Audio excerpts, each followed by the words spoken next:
नमस्कार साथियों, मैं निकुंज तामड़ी वेदांत क्लास से डायरेक्टर। आपको एक थंबनेल में कुछ दिखाई दे रहा है कि आखिर कब थमेगा विवाद।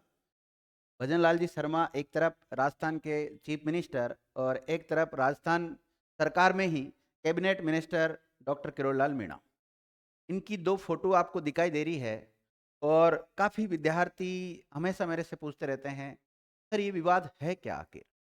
मतलब इसके बारे में आज मैं आपको ये बताता हूँ। लेकिन उससे पहले मैं आपको ये भी बताना चाहूँगा कि मैं किसी राजनीतिक पार्टी से जुड़ा हुआ कोई मुद्दे की बात नहीं कर रहा हूँ। मतलब मेरा व्यक्तिगत किसी राजनीतिक पार्टी की तरफ कोई झुकाव नहीं है। एक प्रकार से मैं मेरी तरफ से निष्पक्ष होकर कुछ बातें हैं, वो आपके साथ शेयर करना चाहता हूँ और उम्मीद है आप लोगों को भी ये बातें सारी समझ में आ जाएगी। तो विद्यार्थियों, एक तरफ जो सीएम भजनलाल जी शर्मा है, एक तरफ किरोड़लाल मीणा जी है, जो कि युवाओं के हित में कई बार ऐसे मुद्दे उठाते हैं जिनसे कुछ व्यक्तियों को वो मुद्दे अच्छे लगते हैं, किसी को आहत कर देते हैं। अभी रिसेंटली हम सब इंस्पेक्टर भर्ती की बात करें तो जो बेरोजगार युवा है या जिन्होंने एग्जाम दिया था या किसी कारणवश असफल हो गए थे और उन्होंने जब इस मुद्दे को उठाया, हालांकि वो पिछली गवर्नमेंट के समय से उठा रहे थे जब कांग्रेस की सरकार थी। अभी वर्तमान में राजस्थान में बीजेपी की सरकार है। तो इसमें जो अभी वर्तमान में जो सब इंस्पेक्टर नौकरी कर रहे हैं, उनको तो ये बुरा लग रहा था, क्योंकि नौकरी लगना इतना आसान नहीं होता है। लेकिन उन युवाओं को ये अच्छा लग रहा था जो ये चाहते थे कि भाई ये सब इंस्पेक्टर भर्ती कैंसिल हो जाए। इसलिए अभी काफ़ी ये हॉट मुद्दा बन गया था, बहुत ज़्यादा बन गया था। लेकिन मैंने आपसे हमेशा कहा था कि सरकार हमेशा न्याय करती है। मतलब सरकार से तात्पर्य है, जो भी व्यक्ति अगर सत्ते पे रहता है तो उनके साथ न्याय होता है। ऐसा ही अभी रिसेंटली सब इंस्पेक्टर के साथ हुआ है। लेकिन हम हमारे मुद्दे पे आते हैं वापस कि ये विवाद क्या इन दो व्यक्तियों के बीच में विवाद है या इनकी विचारधारा के बीच में विवाद है? ये विवाद आखिर है क्या? कई बार मैं न्यूज़ में भी देखता रहता हूँ, ऐसे मतलब एक दूसरे के बारे में कटाक्ष जैसी बातें चलती रहती है। तो जैसा कि आपने देखा होगा, राजस्थान एक सदनीय शासन व्यवस्था है।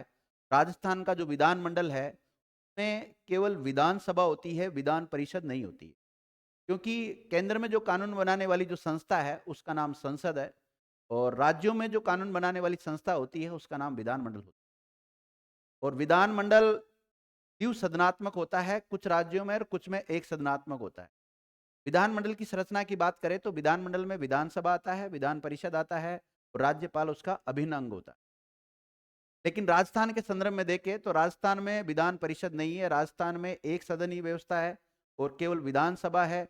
और दूसरा जो अभिन्न अंग के रूप में है, वो है राज्यपाल।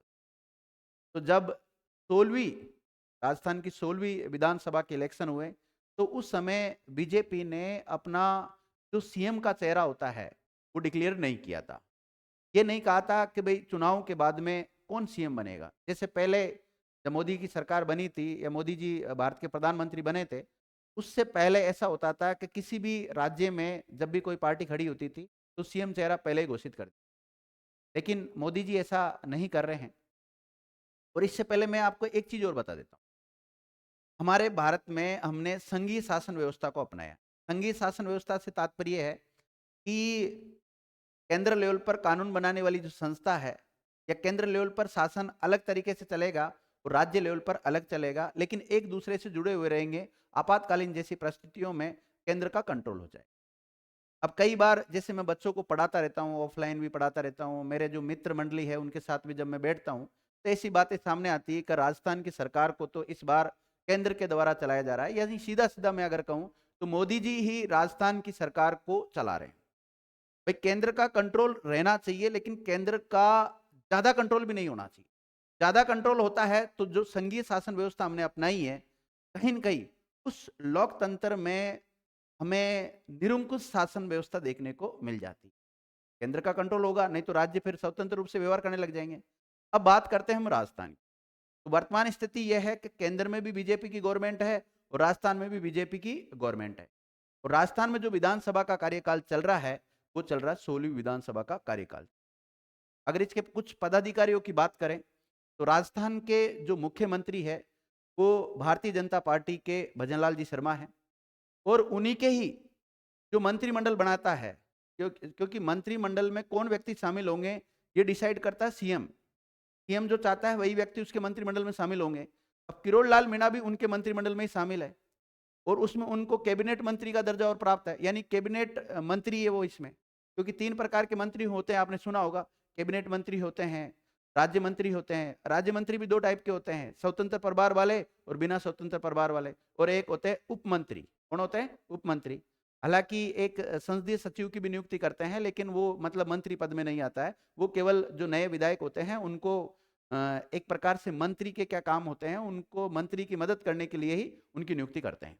वो तो उनको मंत्री पद का कर्तव्य सिखाने के लिए है, उनको संसदीय सचिव बनाते हैं, वो अलग मैटर है। तो अब जो सीएम भजनलाल जी है, इन्हीं के मंत्रिमंडल में एक मंत्री है जिनका नाम है किरोड़ लाल मीणा। और ये कई लोग हैं तो इस मुद्दे को उठा देते हैं, जैसे जातिवाद के लेकर मुद्दे को उठा लेते हैं या युवाओं के हित में अपना मुद्दा उठाते रहते हैं। तो ये तो विद्यार्थी एक प्रकार से इनका राजनीतिक कार्य हो गया, ठीक है।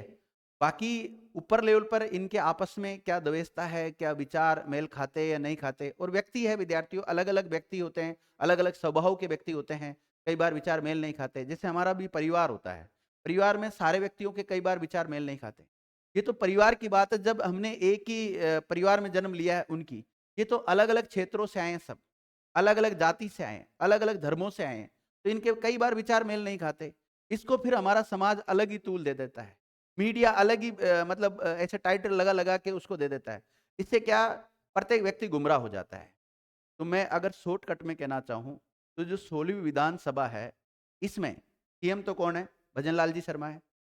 साथ ही में फिर इनके मंत्रिमंडल में 2 मंत्री ऐसे हैं जिनको उप मंत्री बना रखा है।